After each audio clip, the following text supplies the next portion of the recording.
Hey there, YouTubers!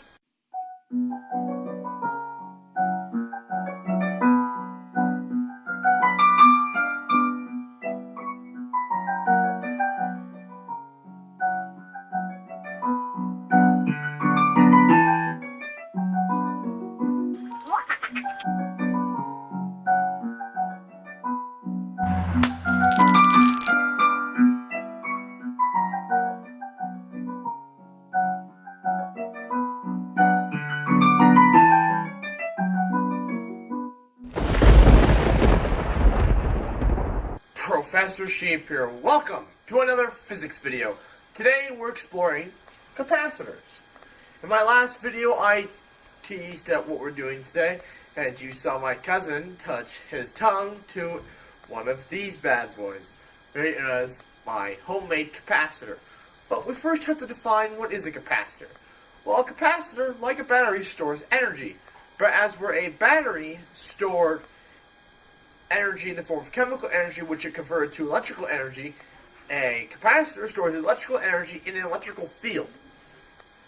How does it do this? Well, the most basic capacitor you can make is by taking a piece of paper, taking plumber's shiny tape, sticking it to one side, and the other side taking the plumber's shiny tape and sticking it to the other side. This is a basic capacitor.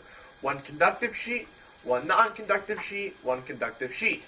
As you apply a charge to one side, it will build, because it wants to transfer to the other side, but can't. When the circuit's complete, you get a jolt. A capacitor charges quite quickly, as where a battery charges slowly, but a capacitor will release all of its energy all at once, giving you that shock, as where a battery will release it slowly over time. Now today I'm going to show you how to make a capacitor that will really give you a shock, unlike that piece of paper and shiny tape.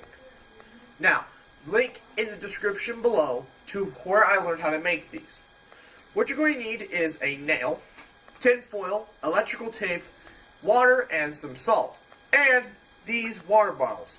Now, these water bottles have already transformed. Oh, you also need super glue. But these have already transformed into the capacitor. Now, you need a water bottle that's smooth. None of those ripples and dimps and stuff, whatever those things are called. You don't want that. You want it to be nice and smooth. So you have the largest surface area possible to apply the metal, because this is where the charge is going to build the inside. But this will also, because the charge is going to build on the inside of the bottle in the salt water solution. But if you don't have a large enough area here, the charge can't build up. It'll charge up in it'll build up in one little spot. The more surface area you have here means the more charge you'll have the more charge you can have. After you've cleaned off the label, I recommend acetone or fingernail polish remover that's non-acetone based. You'll clean the inside, clean the outside, get the label off. You'll then super glue one end of the tin foil. You'll wrap it around smooth as possible, then electrical tape this end of the tin foil like so. You'll then fill it up to water, so probably about here. We'll then put in a pinch of salt. Now, like I said in my last video, water isn't conductive. Tap water will be somewhat conductive, but adding the salt will just give it that much better. Because remember, this is our other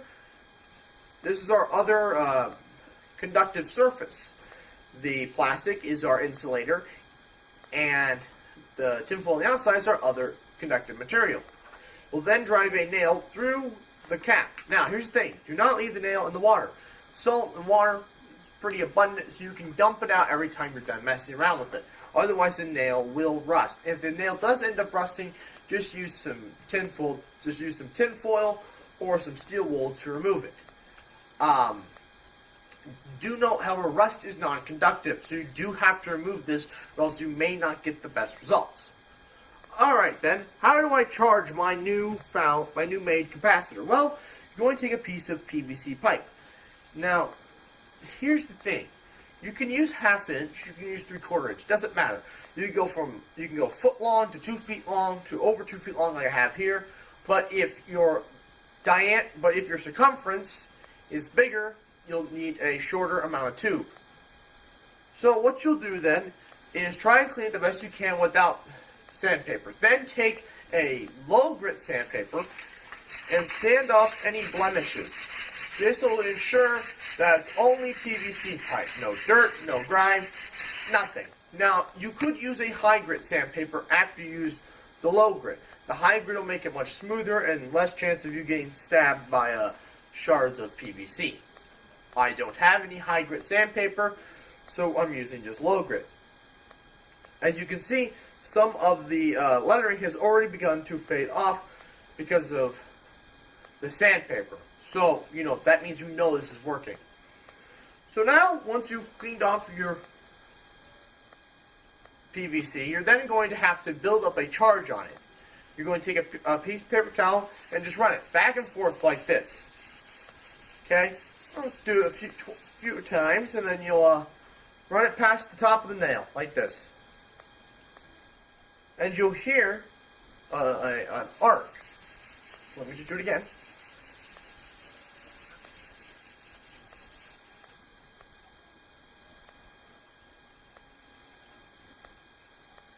I hope you heard that arc. But there are little arcs. And you'll know when there's no more arcs that you've completely take all the charge off the PVC and transfer it into the capacitor. Now, give me a few minutes to do this about 10 to 15 more times. So I know it's all charged up. I'm going to charge up the other two as well. So that then we can do some fun experiments to really show you the power of these homemade capacitors. And we're back. Took me a while to charge, but here we are. So, to take the charge out of the capacitor and into you, or someone else, mainly you though, going to grab the tin foil. It always shocks you, that's just because how imperfect our capacitor is, and the fact that you can't really control where the electrical charges go. You're then going to touch the nail. I hate this.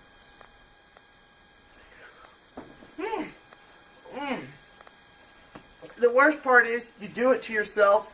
You charge it, and then you discharge on yourself. So now we're going to do a fun experiment that you saw last week. I'm going to have my assistant here. Be here. He's going to crouch down. He's going to grab the capacitor with one hand. And then he's going to take his tongue and touch the nail. And how was it? Not bad. Not bad? Must have not charged that one up enough. But, anyways, we've had our fun. I would like to thank you all for watching. Please like, comment, and share. New videos every Friday. And good night. Seriously? You're going to knock it over prematurely? And you can't even do it right. Oh, you're filming that. Probably should cut that out. But hey, if you like the physics video just watched, and you want to see more, check the link in the description below. And while you're there, hit subscribe. This is a mess. Oh, I'll just finish it.